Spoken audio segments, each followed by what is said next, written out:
Hello दोस्तों, जैसे कि आपको पता है उत्तर प्रदेश पुलिस का एग्ज़ाम 17 और 18 फरवरी को प्रस्तावित है, जिसके एडमिट कार्ड जारी हो चुके हैं।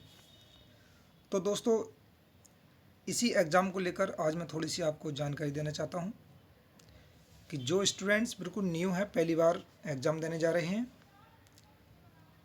तो उनके लिए थोड़ी सी ये गाइडलाइन मैं आपको बता रहा हूं कि गाइडलाइन है कि आप जब ओमार शीट आप भरते हैं, तो ओमार शीट भरते समय क्या क्या सावधानी हमें बरतनी है और किस तरह से हमें ओमार शीट भरनी है। अगर दोस्तों आपकी तैयारी बहुत अच्छी है और अगर आपने ओमार शीट गलत कर दी है, तो ऐसी कंडीशन में आपका जो एग्ज़ाम है या आपका जो सिलेक्शन है वो कहीं ना कहीं रुक जाएगा। तो अगर हमारी तैयारी बहुत अच्छी है तो दोस्तों थोड़ी देर आप इस वीडियो को ज़रूर देखें। इसमें मैं आपको ओमार शीट भरने से रिलेटेड जो भी पॉइंट्स हैं जिसमें ज़्यादातर स्टूडेंट गलती करते हैं उसके बारे में बताऊंगा, जिससे कि आप भी गलती ना करें।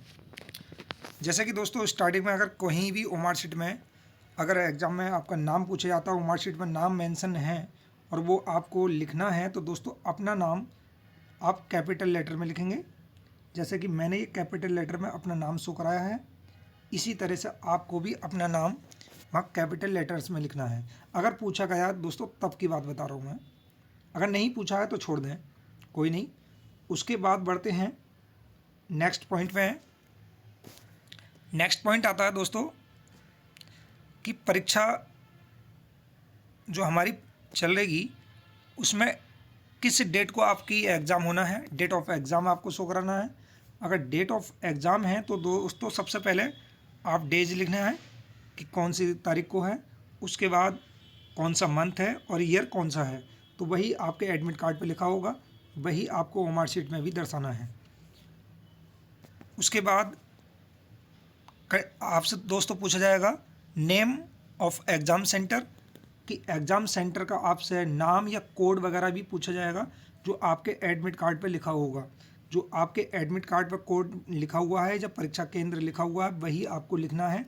यहाँ मैंने ऐसे ही आपको समझाने के लिए मुरादाबाद लिख रखा है, लेकिन वहाँ पर आपको मुरादाबाद नहीं लिखना है। जो परीक्षा केंद्र आपका डाला गया है या एडमिट कार्ड में जो दर्शाया गया है वही आपको लिखना है। उसके बाद बढ़ते हैं दोस्तों आगे। नेक्स्ट है जो मेन है, वही आपको मैं अब बताने वाला हूँ। पहला जो मेन है, मेन पॉइंट ये है कि भी सबसे पहले आपको अपना रोल नंबर लिखना है। जैसे इसमें रोल नंबर है तो रोल नंबर की जो डिजिट आपकी दी गई है, ये मैंने काल्पनिक लिख रखी है ऐसी, इसी तरह से आपको भी लिखनी है जो आपके एडमिट कार्ड में दी गई है। अगर मैंने लिखा है 1520311, तो मैंने उसी कंडीशन में इन्हें जो सर्किल दिए गए हैं मैंने वही डार्क करे हैं। जैसे 1 के नीचे 1 करना है, 5 के नीचे 5, 2 के नीचे 2 को सर्किल करना है, 0 को 0 पे करना है, 3 को 3 और 1 को 1 से करना है। मेन चीज़ दोस्तों ये है।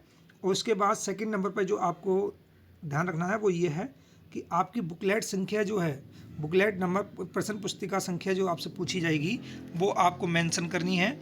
और बहुत सावधानी पूर्वक दोस्तों ये जो आपके सर्किल दिए गए हैं ना डार्क करना है। इन्हीं के आधार पर आपकी ओमार शीट चेक होगी। जो स्कैनर होगा वो इसी के आधार पर आपकी ओमार शीट को स्कैन करेगा। अगर ये मैच नहीं होती है तो आपकी ओमार शीट मैच नहीं होगी और आपका जो सिलेक्शन है वो कहीं ना कहीं प्रभावित हो जाएगा। उसके बाद है दोस्तों नेक्स्ट में आपका जो सिग्नेचर है, ये आपको बहुत ज़रूरी याद रखना है कि जो सिग्नेचर हमने फॉर्म भरते समय करे थे वही सिग्नेचर आपको अपने जहाँ परीक्षार्थी के हस्ताक्षर लिखा जाएगा, पूछा जाएगा, उसी में आपको वही सिग्नेचर करने हैं। और दोस्तों आपको ब्लैक पेन लेकर जाना है, आप ब्लू पेन ना लेकर जाएं। जब ओमार शीट आप भरेंगे तो ओमार शीट में भरते समय दोस्तों जैसा कि क्वेश्चन आपके पूछे जाते हैं, ये सावधानी बहुत अच्छे से आपको ध्यान रखनी है कि जैसे क्वेश्चन नंबर और हर एक क्वेश्चन का सीरियल नंबर चलेगा। सीरियल अगर आपका बिगड़ गया है तो ओमार शीट में क्वेश्चन सारे गलत हो जाएंगे। तो इसलिए सीरियली देखें। जो आप सीरियल नहीं देखेंगे, जैसे सीरियल नंबर 1 है तो 1 का क्वेश्चन आपका अगर बी आया है तो बी को आपको सर्किल डार्क करना है। और अगर आपको मान के चलो कि 2 आपने छोड़ा, 2 आपसे नहीं हुआ है और डायरेक्ट हम 3 पे आ जाते हैं। तो ये सीरियल ध्यान रखना है कि हम तीसरा क्वेश्चन कर रहे हैं, कहीं ऐसा ना है कि ओमार शीट में आपने दूसरा छोड़ा और दूसरा भर दिया, तो ऐसा ओमार शीट का सीरियल भी गलत हो सकता है और आपकी ओमार शीट गलत हो जाएगी। फिर अगर जो क्वेश्चन आपने छोड़ा है तो उसे छोड़ दो, फिर नहीं भरना उसे। जब आंसर आ जाए, मिल जाए आपको, तब भर सकते हैं, अदरवाइज आप ना छेड़ें उसे। उसके बाद जैसे क्वेश्चन नंबर आप 10 को देखेंगे दोस्तों, इसमें एक मैंने सर्किल को डार्क करने की कोशिश करी है, लेकिन इसमें ओवरलैपिंग मैं बहुत ज़्यादा कर रहा हूँ। तो जो दोस्तों ये ओवरलैपिंग जो है ये आपको नहीं करनी है, इस तरह से आपकी ओमार शीट चेक नहीं होगी। इसे पूर्ण डार्क करना है बिना ओवरलैपिंग किए हुए, ये आपको बहुत अच्छे से देखना है। इसी के साथ दोस्तों क्वेश्चन नंबर 11 में जाकर मैं आता हूँ, तो 11 में मुझे मिलता है क्वेश्चन नंबर 11 को अगर मैं देखता हूँ तो दोस्तों मैंने 2 सर्किल को डार्क किया है, लेकिन आपको नहीं करने। अगर क्वेश्चन आपका गलत हो गया है तो वो गलत ही माना जाएगा, चाहे आप उसमें डबल डार्क कर दें, आपकी नेगेटिव मार्किंग कटेगी। अगर दोस्तों आपसे कोई क्वेश्चन नहीं आता है तो गलत ऑप्शन ना लगाएं, अगर आप लगाते हैं तो उसकी आपको नेगेटिव मार्किंग देनी पड़ेगी। तो यहाँ भी मैंने 2 ऑप्शन डार्क किए हैं, ये भी तरीका मेरा गलत है, यहाँ भी मेरी माइनस मार्किंग कटेगी। उसके बाद दोस्तों क्वेश्चन नंबर मैं 13 पे आता हूँ। क्वेश्चन नंबर 13 पे भी स्टूडेंट्स इस तरह की एक्टिविटी करते हैं, वो आपको नहीं करनी। जैसे मैंने क्वेश्चन नंबर 13 पे एक सर्किल में राइट का निशान यूज किया है, तो दोस्तों आपको भी राइट का निशान नहीं लगाना ओमार शीट के अंदर। अगर ओमार शीट में राइट के निशान आपने लगा दिया है तो क्वेश्चन ये भी आपका चेक नहीं होगा और आपको कोई नंबर नहीं मिलेगा। तो दोस्तों ये जो कंडीशन मैं आपको बता रहा हूँ यही आपको फॉलो करनी है। अगर आप इससे आउट चले जाते हैं, क्वेश्चन में राइट निशान मारे आते हैं या ओवरलैपिंग करे आते हैं, तो ओमार शीट आपकी चेक नहीं होगी और आपको नंबर नहीं मिलने वाले। फिर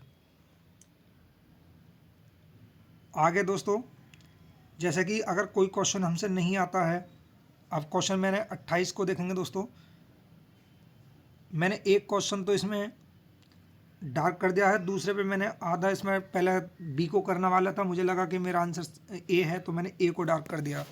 तो दोस्तों आप भी ऐसा ना करें। अगर आपको जो आंसर ए है, ए को डार्क कर दिया, दूसरे पे आपने पेंसिल चला दी है, तो दोस्तों इसकी माइनस मार्किंग आपको देनी पड़ेगी, माइनस मार्किंग कटेगी। ये सावधानी आपको बरतनी है, कहीं भी एक्स्ट्रा पेन यूज नहीं करना है। जो भी आपका सर्किल है केवल उसी को डार्क करना है। ओमार शीट भरते समय लापरवाही ना करें। सीरियल नंबर का बहुत खास तौर से ध्यान रखें कि जो क्वेश्चन कर रहे हैं क्या उसी के आगे हम सर्किल डार्क कर रहे हैं या नहीं कर रहे हैं। अगर उससे सीरियल बिगड़ जाता है तो इससे आपके बहुत सारे क्वेश्चन का आपको लॉस हो सकता है। तो दोस्तों मेरा आज का मतलब केवल यही समझाना था कि जो स्टूडेंट्स पहली बार परीक्षा देने जा रहे हैं वो खास तौर से इस बात का ध्यान रखें। और अगर दोस्तों वीडियो आपको पसंद आई है तो अपने दोस्तों को शेयर करें। मेरा केवल यही वीडियो बनाने का मकसद था कि जिससे स्टूडेंट्स को मैं अवगत करा दूं कि ओमार शीट भरते समय कोई गलती ना करें। तो दोस्तों अगर वीडियो आपको पसंद आई है तो कृपया अपने दोस्तों को शेयर करें। धन्यवाद।